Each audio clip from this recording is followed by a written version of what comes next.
Ngược quá vậy, mặt trời đây đây mà tụi bay hỏi mặt ngược sáng hay không nữa. Thì đi đường này cho nó hết được. Con này có lại đó, có tay cho nó nè.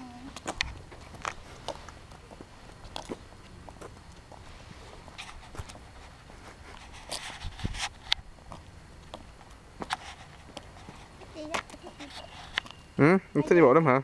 Bây giờ cho coi chân ta kìa. Coi chân ta hả? Coi chân ta không? Coi người tao. Ừ. Người ta lũng chủng đi. Có áo choàng nào hả được đâu.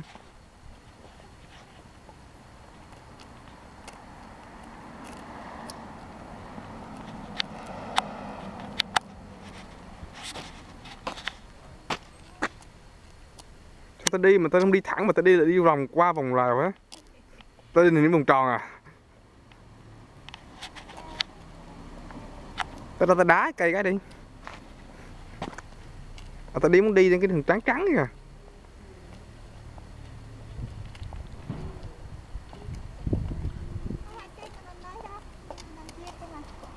Đây. Cho ta đi xíu đi.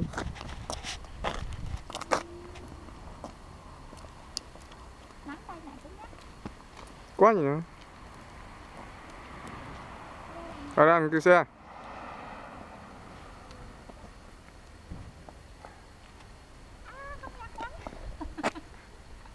Ta mỏi ta ngồi xí.